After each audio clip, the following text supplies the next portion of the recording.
کرنا ہے۔ پہلا سوال ہے کہ اب ایک چوروں اور ڈاکوں کی کوئی ہمیں تفریق تک کو پتہ چلے کہ اس ملک میں چور اور ڈاکو اور شریف آدمی، اچھے اور برے کی تمیز کا آج تک ہمیں نہیں پتہ چل سکا۔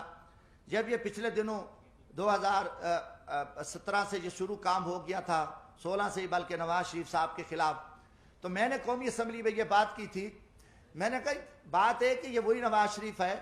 جس کو آپ نے پہلے جنرل پرویز مشرف کا طیارہ گرا رہا تھا اور ایک بہت بڑا قومی مجرم، بہت بڑا لٹیرا، بہت بڑا ایک دہشت گرد آپ نے بنا کے قوم کے سامنے پیش کیا، اور اس نواز شریف کو آپ نے جیل میں ڈالا، سزائیں دی، آخر اس کے ساتھ مکمکا کیا، اس کو NRO دیا اور 10 سال کے لیے وہ چلا گیا۔ 10 سال بعد وہی شخص، وہی دہشت گرد، وہی جو آرمی چیف کا طیارہ گرانے والا، وہ قومی مجرم، وہ آ کے ملک کا وزیر اعظم بنا۔ آپ نے آصف زرداری پہ 7 سال جیل میں رکھا، دنیا کا بدنام زمانہ، دنیا کی کرپشن، دنیا کی لوٹ مار، دنیا کا لٹیرا سرے میل، وہ ساری گینگ آصف زرداری اتنا بڑا لٹیرا، 7 سال کا مجرم 7 سال بعد رہا ہوتا ہے، وہ صدر پاکستان بنتا ہے۔ اس کے بعد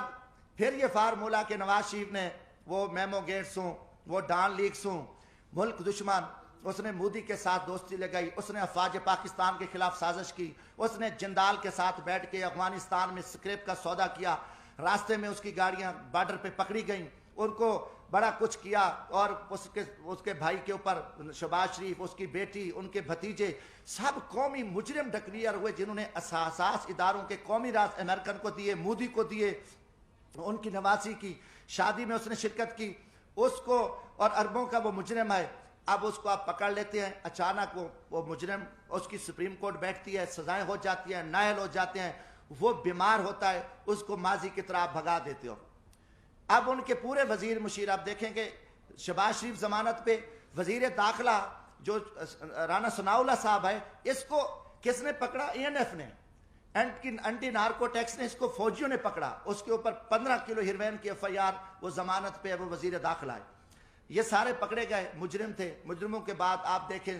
3.5 سال بعد یہ سارے مجرم پاک ہو گئے، ساری چیزیں ختم ہو گئیں، اچانک مکمکا ہوتا ہے، اچانک سودے بازی ہوتی ہے، اچانک عدم اعتماد آ جاتا ہے، اور وہ سارے چور لٹیرے جو افواج پاکستان کے خلاف گالیاں دینے والے، قومی راز دینے والے، پاکستان کو لوٹنے والے، وہ گینگز آ کے وہ وزیر اعظم بھی بن جاتا ہے، شہباز شریف، اس کی پوری ٹیم بھی آ جاتی ہے، اب نواز شریف بھی پاک ہے۔ یہ قوم کے ساتھ آپ مذاق چھوڑ دو، کم از کم میں پاکستانی ہوں، جمشید دستی کا جینا مرنا یہ ملک ہے، میں مزدور آدمی ہوں، نہ میرے اثاثے ہیں، نہ میری کوئی لوٹ مار ہے، نہ میری کرپشن ہے۔ میں پاکستان کی عزت کے لیے، اس ملک کی بقا کے لیے میں بولوں گا، چاہے وہ کوئی جرنل ہو، فوجی، چاہے وہ عدلیہ کا چیف جسٹس ہو، چاہے وہ کوئی سیاستدان ہو، یہ ہمارے اوپر ایمانی ذمہ داری ہے، اللہ کا حکم ہے کہ آپ سچی بات کو جو ہے نا آپ نہ چھپاؤ۔ تو یہ میں ضرور بات کروں گا، اب قوم سمجھ چکی ہے کہ کھیل کیا کھیلا جا رہا ہے، اب اس کا کوئی جواب دینے کو تیار ہے۔ جب آپ کل ان کو چور ڈاکو کہہ رہے تھے، آج ان کی وضاحتیں کر رہے ہو، وہی جسٹس جو آج ماشاءاللہ ہمارے چیف جسٹس عمر عطا بندیال صاحب کل انہی بینچوں میں ان کو سزائیں دے رہے تھے، انہی کو مجرم ڈکلیئر کر رہے تھے، انہی کے اوپر حکم چل رہے تھے، آج وہی چیف جسٹس رات کو بیٹھتے ہیں اور ان کو پاک کر کے کلیئر کر کے اور سارا کچھ کر کے کہتے ہیں جی صاف ہے۔ اب یہ چیز نہیں چلے گی۔ پہلی بات ہے کہ دیکھیں ہم غریب طبقے کے لوگ ہیں، ہم لاشیں اٹھا رہے ہیں، ہم لوگوں کی خدمت کر رہے ہیں۔ میں وہاں بھیک مانگ کے غریب مزدوروں کے بچوں کے لیے، جہاں عورتوں کو ذبح کیا جاتا تھا، جہاں جگیرداروں کے ڈیرے پہ غریبوں پہ کتے چھوڑے جاتے تھے، وہاں ایک میں شخص نے جدوجہد کر کے ہم محنت کر رہے ہیں، لاشیں اٹھا رہے ہیں، دریاؤں میں کھڑے ہیں، ہم سراؤں میں بیٹھے ہیں، ہم محنت کر رہے ہیں۔ اب ہم سے لوگ پوچھتے ہیں کہ بھائی آپ کی کسی GHQ سے دوستی ہے؟ آپ پاگل ہو؟ آپ GHQ سے دوستی ہے تو آپ آ سکتے ہو، ورنہ یہاں آپ کی جو عوامی خدمات ہے وہ نہیں ہو سکتی۔ یہ لوگ اب عام آدمی بھی ہمیں چراوا بھی کہتا ہے، میں کہ بھی ہم تو یار عام غریب لوگ ہیں، ہم تو غریبوں کے جوتے اٹھا سکتے ہیں، ہم کسی جنرل کے جوتے نہیں اٹھا سکتے، وہ بڑے جوتے ہیں، وہ بڑے لوگ جوتے اٹھا سکتے ہیں، جمشید دستی کیا کر سکتا ہے؟ آج آپ نے سیاست کو تباہ کر کے رکھ دیا۔ آج وہ پیپلز پارٹی، وہ بھٹو کا نظریہ تھا، آج آصف زرداری اسٹیبلشمنٹ کے آگے لیٹا ہوا ہے۔ آپ نے ایک دروازہ کھولا ہے، اور سیاستدانوں کو آپ کتے کی طرح خیرات ڈالتے ہو اور وہ ارد گرد یہاں پھر رہے ہیں، عوام مر رہی ہے، لوگ ذلیل ہیں۔ اسلام آباد میں ایک تماشا لگا ہوا ہے، آپ نے نہ رمضان شریف کا کوئی تقدس کا خیال کیا، نہ آپ کو آپ کی عزت ہے۔ آپ ایک اقتدار کے حوث کے پجاری ہیں، آپ ایک فرعونیت میں بیٹھ کے آپ پورے نظام کو تہس نہس کر دو، اٹھا دو، مار دو، جو کچھ کر دو، کوئی آپ کے سامنے بات نہیں کہا۔ ہم بولیں گے، ہم ضرور بولیں گے، ہم نہ کسی جنرل کے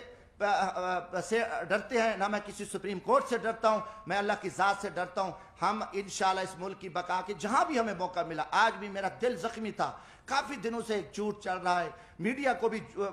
پہ بھی تماشا لگا ہوا ہے۔ کوئی کتنے لوگ میڈیا کے تھے جو کل کیا تھے، آج بیچارے کہاں کھڑے ہیں، کس مجبوری کے تحت کھڑے ہیں، کیا کیا معاملات ہیں، مگر قوم سمجھ چکی ہے، قوم جان چکی ہے۔ گزارش ہے میرے بھائیوں، حالات بڑے تنگ ہیں ملک کے، پاکستان ایک خوفناک خانہ جنگی کی حالت میں آ چکا ہے۔ ان کے آگے سب کچھ پڑا ہے، ان کے آگے اختیارات بھی ہیں، ان کی ٹیبل پہ کھانے ہزاروں چیزیں ہیں، سب کچھ پڑا ہے، مگر ان کو زمینی حقائق کا پتہ نہیں ہے۔ لوگوں کے آنکھوں میں خون نکل رہا ہے، ہر طرف ملک مہنگائی، بے روزگاری، لوٹ مار، ناانصافی، ہر پھنس چکا ہے۔ میں ایک زمین میں دیکھو، لیڈر بنتے نہیں ہوتے، لیڈر پیدا ہوتے ہیں۔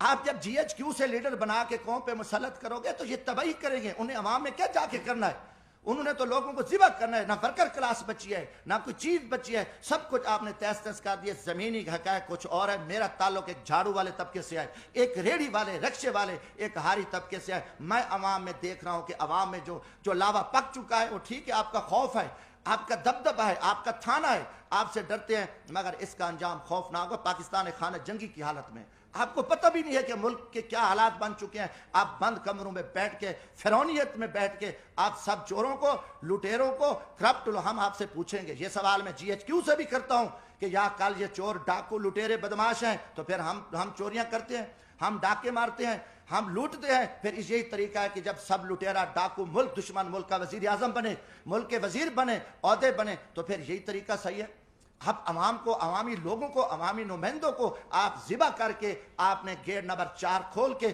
پوری قوم کو ذلت اور رسوائی کے سامنے کھڑا ہے۔ ہم اس نظام کو نہیں مانتے، آپ جتنے چھپے رہو، آپ اس ٹائم بے نقاب ہو، قوم آپ سے سوال کرتی ہے۔ جمشید دستی پوری قوم کا نمائندہ ہے، میں عام آدمی میں آپ سے پوچھتا ہوں کہ یہ تماشے کیا لگے ہوئے، یہ کتنا عرصہ آپ نے یہ تماشے لگا کے آپ پاکستان کو بند گلی میں دھکیل دیا ہے۔ دوسری چیز ہے، میں کسی کا وکیل نہیں ہوں، جس طریقے سے آپ نے اس وقت